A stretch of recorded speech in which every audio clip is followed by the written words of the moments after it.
Confederation of central government employees and workers और national federation of postal employees union के बहादुर साथियों, भाइयों और बहनों, जैसा कि आपकी जानकारी में है कि देश के समस्त श्रमिक संगठनों ने, सारी 10 सेंट्रल ट्रेड यूनियनों ने और तमाम इंडिपेंडेंट फेडरेशन, संगठित असंगठित क्षेत्र में काम करने वाले मजदूर संगठनों ने, किसान संगठनों ने 26 नवंबर 2020 की एक दिन की राष्ट्रव्यापी हड़ताल पर जाने का निर्णय लिया है।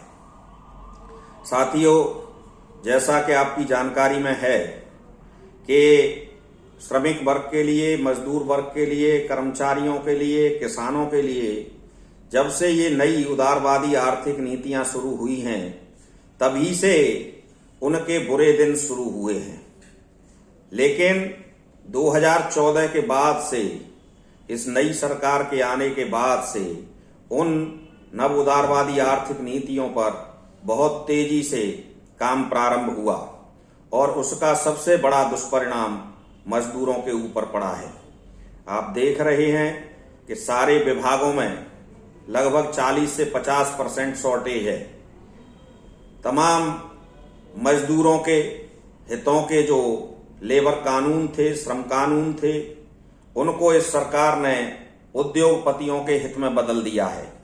अभी फिलहाल में ही किसानों से संबंधित ये 3 बिल लेकर के आए हैं, जिन्हें सारे देश के किसान जिनका विरोध कर रहे हैं। इसी तरह से इस सरकार ने जितने वायदे किए, आज तक उन पर एक भी अमल नहीं हो सका है। हम सरकार के अन्य कामों की तरफ न जा करके कि क्या उन्होंने वायदे उस समय किए थे, 2 करोड़ रोजगार देने का वायदा किया था, काला धन लाने का वायदा किया था, सबके खाते में 15-15 लाख रुपए आ जाएंगे, लेकिन आज तक एक भी वायदा पूरा नहीं हुआ है, जिसमें 100 स्मार्ट सिटी भी शामिल थी, बुलेट ट्रेन चलाने की भी योजना थी। इसके विपरीत नोटबंदी करके, जीएसटी लागू करके और अभी इस महामारी के दौरान बिना सोचे समझे लॉकडाउन करके देश की अर्थव्यवस्था को तहस नहस कर दिया, जिसका सबसे बड़ा दुष्परिणाम मजदूर वर्ग के ऊपर पड़ा है, जो आपने देखा है। हम केवल अपने केंद्रीय कर्मचारियों की समस्याओं पर यहाँ विस्तृत प्रकाश डालेंगे। आपने देखा होगा कि 7th पे कमीशन, 7वें वेतन आयोग का गठन पिछली यूपीए सरकार करके गई थी और उस वेतन आयोग ने अपनी रिपोर्ट इस सरकार के कार्यकाल में प्रस्तुत की थी।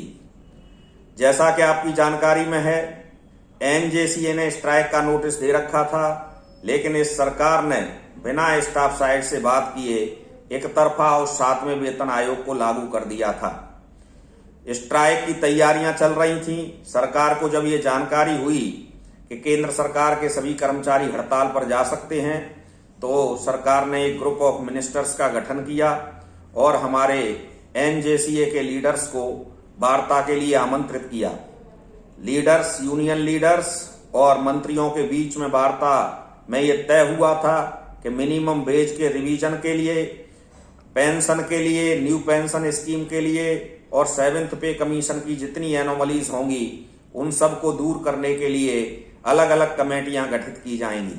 लेकिन आज 7 साल से ज्यादा बीत जाने के बावजूद भी एक भी कमेटी की कोई रिपोर्ट नहीं आई और एक भी किसी समस्या का समाधान नहीं हुआ है। ये पहला वेतन आयोग है जिसने कि जो सुविधाएं पहले से मिल रही थी उनमें कटौती की। मात्र 0.32 का फायदा इस पे कमीशन से हुआ। 2.25 ऑलरेडी हमको मिल रहा था, 2.57 फैक्टर लागू किया। इसके विपरीत जो पहले से मिल रही सुविधाएं थीं उनमें कटौती की। एचआरए जो 10, 20, 30% के हिसाब से मिलता था उसको 0.8 फैक्टर कर दिया, 8, 16 और 24 कर दिया। हमारे कन्फेडरेशन के प्रयासों से जो चाइल्ड केयर लीव ली गई थी उसमें भी कटौती की गई कि पहली साल के लिए जो महिला कर्मचारी छुट्टी लेंगी उनको पूरी तनख्वाह मिलेगी और दूसरे साल में 80% तनख्वाह मिलेगी। 52 प्रकार के अलाउंसेस खत्म किए गए, सभी प्रकार के इंटरेस्ट फ्री एडवांस खत्म किए गए। राष्ट्रवाद और राष्ट्रभक्ति की बात करने वाली सरकार, उसने पैरामिलिट्री फोर्सेस और डिफेंस फोर्सेस के तमाम अलाउंसेस में कटौती करते हुए राशन अलाउंस तक में कटौती की गई। इस पे कमीशन ने केवल एक रिपोर्ट, एक रिकमेंडेशन सही दी थी, ऑप्शन 1 पेंशन फिक्सेशन के लिए, लेकिन उसको भी लागू नहीं किया गया। इसके विपरीत तमाम वैकेंसियों के होते हुए भी तमाम विभागों को बंद करने की प्रक्रिया शुरू की गई और हर विभाग में 40 से 50% की शॉर्टेज है। उसके बावजूद ये FR 56J और 48H पेंशन रूल्स लागू करके कर्मचारियों की छटनी करना चाहते हैं। इनका उद्देश्य ये है कि ज्यादा से ज्यादा सरकारी विभागों को बंद किया जाए और ज्यादा से ज्यादा कॉरपोरेट सेक्टर को काम करने का मौका प्रदान किया जाए। आप देख रहे हैं रेलवे में प्राइवेटाइजेशन बहुत तेजी से चल रहा है, लेकिन प्राइवेटाइजेशन फेल भी नहीं के समय में हो रहा है। अभी कल ही ये खबर आई है कि जो प्राइवेट ट्रेन तेजस स्टार्ट की गई थी उसे बंद करना पड़ रहा है, क्योंकि उसमें 25 से 30% केवल सीटें भरी जा रही हैं। फ्लैक्सी फेयर जो उसमें किया गया है एरोप्लेन की तर्ज पर, उससे लोग उसमें टिकट बुक नहीं करा रहे हैं, क्योंकि इस देश की जनता की पेइंग कैपेसिटी इतनी नहीं है कि उसको वो अफोर्ड कर सके। अभी डिफेंस की ऑर्डिनेंस फैक्ट्रीज को भी इन्होंने प्राइवेटाइज करने का काम शुरू किया था, लेकिन डिफेंस यूनियनों ने उसका कड़ा प्रतिरोध किया। 1 महीने की हड़ताल का नोटिस दिया, 5 दिन हड़ताल चली और उसके बाद सरकार को कदम वापस लेने पड़े। इसी तरह कोल इंडिया लिमिटेड में इन्होंने प्राइवेटाइजेशन का काम प्रारंभ किया, लेकिन वहां की सभी यूनियनों ने हड़ताल की, इनको वापस होना पड़ा। उत्तर प्रदेश में बिजली का निजीकरण करना चाह रही थी उत्तर प्रदेश सरकार, लेकिन उत्तर प्रदेश सरकार के बिजली के कर्मचारियों ने हड़ताल की, यूनाइटेड होकर के सरकार को कदम वापस खींचने पड़े। इन सारे उदाहरणों का आशय ये है कि अगर हम लोग एकजुट होकर के लड़ेंगे तो निश्चित रूप से ये जो कर्मचारी विरोधी नीतियां हैं इनको सरकार को वापस लेना पड़ेगा। अभी जो 2004 से कर्मचारी भर्ती हुए हैं उनको पुरानी पेंशन योजना का लाभ नहीं दिया जा रहा है, उनको नई पेंशन योजना के तहत लाया गया है। इस नई पेंशन योजना में 10% कर्मचारी का हिस्सा पहले दिन से ही कटना शुरू हो जाता है और 10% उसमें सरकार का हिस्सा जमा होता है। अभी सरकार, चूंकि एक बहुत बड़ा फंड बनेगा और कॉरपोरेट्स को उस फंड को उपयोग करने के लिए दिया जाएगा, तो ये सरकार और ज्यादा पैसा कॉरपोरेट्स को देना चाहती है। तो एक प्रस्ताव आया था कि ये अंशदान 12% कर दिया जाए, 12% कर्मचारी का, 12% सरकार का, लेकिन हम लोगों ने विरोध किया। इसके बावजूद भी सरकार ने 14% शेयर अपना कर दिया है। सरकार कहां से पैसा लाएगी? ये भी आम जनता के टैक्सों से कलेक्ट किया हुआ पैसा है। कन्फेडरेशन और NFP, NPS की वापसी के लिए पूरी तरह से लड़ रहे हैं। हालांकि एक बड़ा आंदोलन खड़ा करना चाहते थे हम all India state government employees federation और टीचर्स फेडरेशन के साथ मिलकर के, लेकिन एक बड़ा आंदोलन नहीं खड़ा हो पाया किन्हीं कारणों से।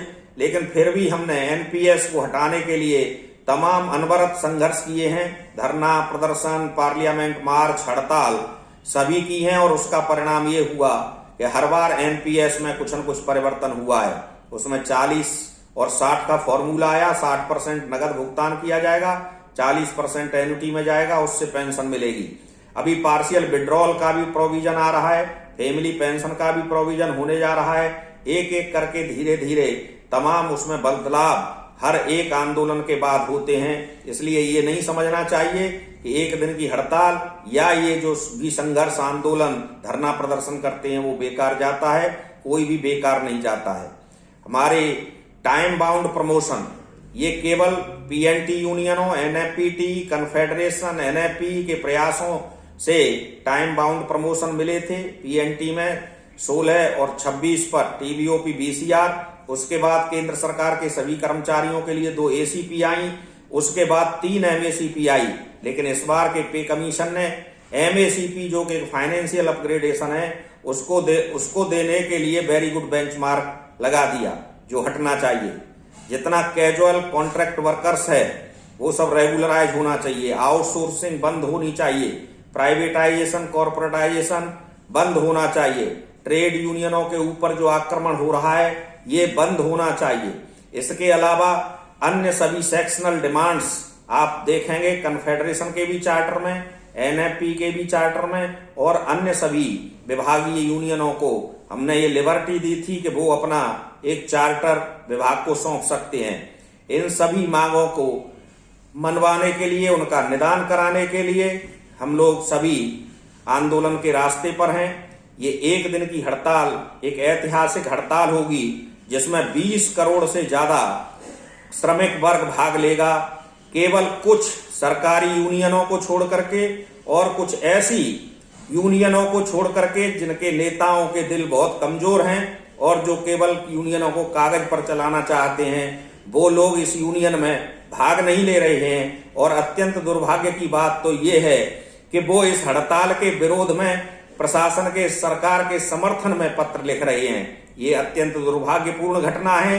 साथियों, इतिहास हमेशा बहादुरों का लिखा जाता है। जो लड़ते हैं, जो संघर्ष करते हैं, उनका इतिहास लड़ा जाता है। जरूरी नहीं कि हर संघर्ष सफल हो और हर हड़ताल के बाद, हर संघर्ष के बाद, हर आंदोलन के बाद सफलता पाई जा सके, लेकिन ये निश्चित है कि उसके बाद जरूर सफलता मिलती है। और ऐसा हर बार हुआ है, चाहे वो 1946 की हड़ताल रही हो, 1960 की हड़ताल रही हो, 1968 की हड़ताल रही हो, 1974 की हड़ताल रही हो और उसके बाद 1984 के बाद से लगातार हड़तालों का सिलसिला, और 1991 से जब से नव उदारवादी आर्थिक नीतियां लागू हुई हैं तब से ये सिलसिला निरंतर चल रहा है। हम लोगों को ये गर्व होगा कि जब हमारे ऊपर आक्रमण हो रहे थे, जब सरकार इस तरह की नीतियां ला रही थी जो विभागों को बंद करने जा रही थी, सरकारी सुविधाओं को छीन रही थी, तब हम लड़ रहे थे। हमारी आने वाली पीढ़ी जरूर ये कहेगी कि हमारे पूर्वज लड़े, लेकिन ये लोग जो लड़ नहीं रहे हैं वो अपने आगे आने वाली पीढ़ियों से क्या कहेंगे? वो क्या ये जवाब देंगे कि जब अन्य यूनियनें लड़ रही थी तब हम अपने घरों में आराम से बैठे हुए थे? इसलिए साथियों, मेरी अपील है, किसी भी तरह के, किसी भी बहकावे में ना आकर के, किसी भी बात से न डर के, आपको निडर हो करके और विशेष करके कन्फेडरेशन और NFP के सभी सदस्यों को इस हड़ताल में भाग लेकर के इस हड़ताल को 100% सफल बनाना है। क्योंकि कन्फेडरेशन और NFPT और NFP का ये इतिहास रहा है कि जब भी विपरीत परिस्थितियां आई हैं हमने संघर्ष किया है। हमने उस समय भी हड़ताल के अधिकार के लिए हड़ताल की, जब सुप्रीम कोर्ट ने हड़ताल को अवैध डिक्लेयर कर दिया था।